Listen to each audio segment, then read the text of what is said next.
일본이 합의에 응할 필요 없다. 이 건에 관해서는 한국의 국내 문제로 해결하지 않으면 안 된다. 일본에 응석 부리지 마라. 솔직히 현금화 때문에 단교하고 싶다. 이런 판결이 나왔다고 해서 한국과 협의는 필요 없다. 일본이 무관하다고는 말하지 않겠지만 국제협정에서 해결이 끝난 사안이다.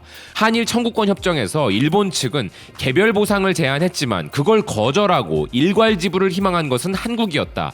그렇다면 지금 남아있는 것은 대일 외교가 아니고 한국 국내에서 해결할 문제다. 아무거나 고르면 더 먹을 수 있다고 생각하지 말고 꼴대나 고정해서 국내에서 해결하라. 그 정도는 사람이라면 이해할 수 있겠지.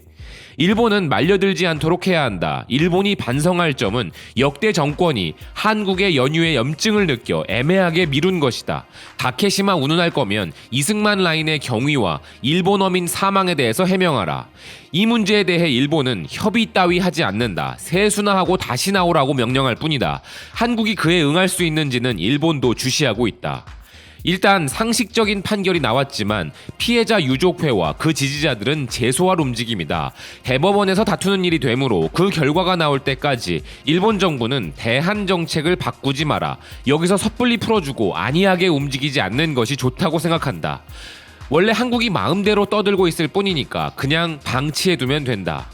이 판결은 한일 관계 개선으로 연결되지 않는다. 원래 한일 청구권 협정으로 해결된 이야기를 한국 마음대로 광대 재판하고 익살 판결을 내렸을 뿐이다.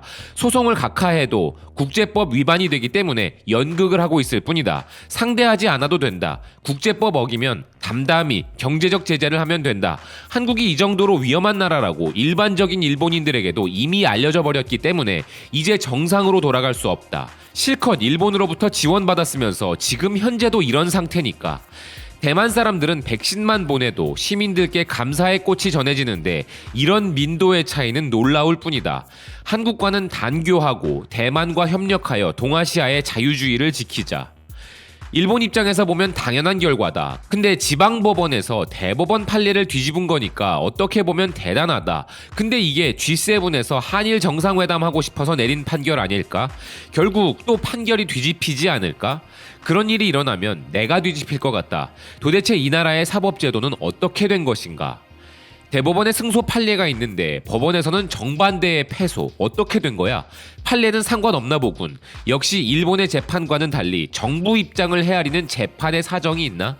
어중간한 짓 하지 말고 반의를 통해 일본의 미움을 받아라. 그러면 계속 제재와 단교를 진행할 수 있고 상대하지 않아도 되니까. 북한으로 흡수되어 통일민족이 될 수 있을 테니 축하한다. 응원한다. 삼권 분리가 없는 나라 한국이니까. 국가의 정체성이 이루어져 있지 않다. 남북 통일로 가는 건가? 아마도 북한 핵무기와 한국 잠수함 세트를 흔들며 저울질을 하고 있을 가능성이 있다. 아무튼 여러 가지 것에 일본은 대비해야 한다. 당연하다고 생각하지만 한국은 사법이 행정으로부터 독립되어 있는 것 같지가 않네. 한국의 사법부는 독립 권한을 가지지 않고 어딘가 눈치를 엿보고 법을 중시하지 않은 채 판결을 낸다는 것인가?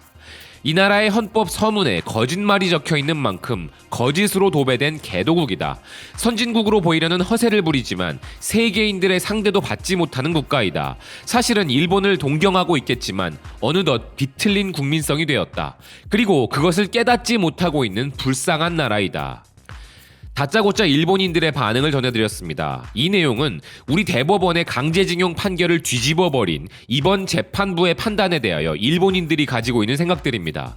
진짜 말 같지도 않은 혐한 댓글들은 배제하고 보여드린 것이 이 정도입니다.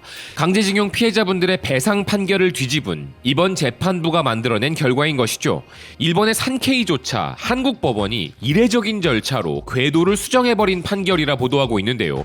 서울중앙지법의 이번 판결은 지난 4월 위안부들의 청구를 기각해버린 것과 마찬가지로 일본 쪽의 편을 드는 사법적 판단이었다면서 법원이 이례적이라고도 할 수 있는 절차를 거쳐가며 이런 판결을 한 것은 한일 정부 간 협의의 영향을 피하려는 모양새라 전하면서도 그러나 이번 판결은 한국 대법원의 판례에서도 나온 것이어서 계류 중인 동종소송에 파급될지 여부는 전혀 예측할 수 없다고 전하고 있는데요.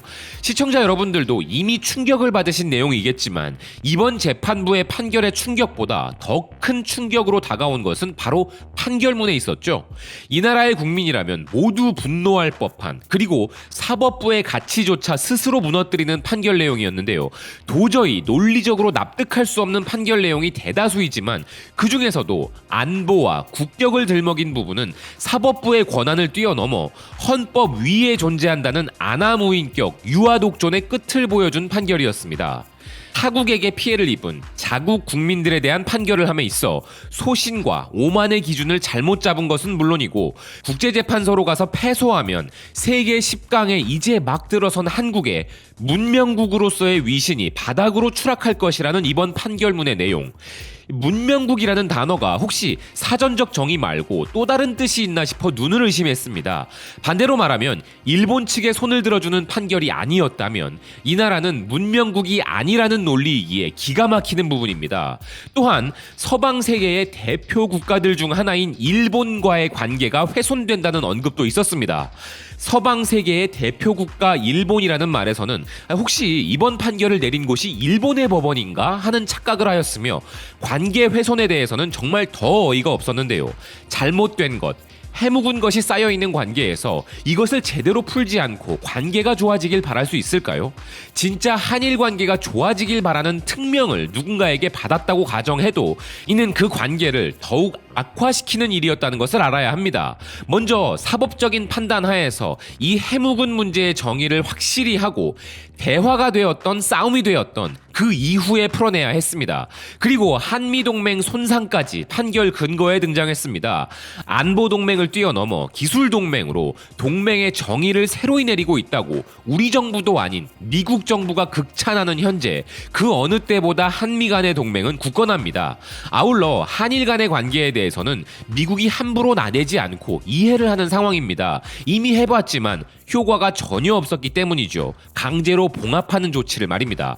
지방법원이 왜 국제재판을 걱정하고, 지방법원이 왜 국방부도 아니면서 국가안보를 걱정하며, 지방법원이 왜 외교부도 아니면서 일본과의 관계를 걱정하는 것인지 도무지 이해할 수 없는 부분인데요. 지금 이 상대가 일본이라 얼마나 다행인지 모르겠습니다. 만약 소송 상대가 그렇게 걱정하는 미국이었으면 아마 재판이고 나발이고 국민들 중 누구라도 입 닫으라고 하지 않았을까 하는 공포마저 드는데요. 우리 중 누군가가 타국의 국민도 아니고 타국 정부의 부당한 결정으로 피해를 보았습니다. 그래서 정의를 위해 우리 사법부에 호소했더니 당신의 피해 사실 주장은 국가 안보를 위협하니 돌아가세요. 나라 외교상 지장을 주니 돌아가세요. 라는 말을 들은 지금 이제 우리는 이것을 받아들여야 하는 상황인 것이죠. 이번 판결로 그토록 바라는 일본과의 관계가 좋아질 리가 전혀 없음은 물론이고, 일본이 앞으로 우리를 얼마나 더 만만하게 보고 식민사관으로 우리를 대할 것인지에 대해 우리 모두가 목격해야 할 것입니다. 이제 일본이 얼마나 기고만장하여 더욱더 강한 조치를 취할지 우리 모두 지켜보게 된 것이죠. 협의가 되었던 협상이 되었던 간에 내가 가진 카드가 비장의 카드가 아님이 밝혀지는 순간 그 판은 끝난 것입니다. 저 섬국가는 약하게 들어오는 상대와 강하게 나오는 상대를 철저히 구분하는 국가이며, 이제 한국의 법정이 꼬리 내렸으니 한국 정부도 어서 와서 꼬리 내리길 바라고 있을 것입니다.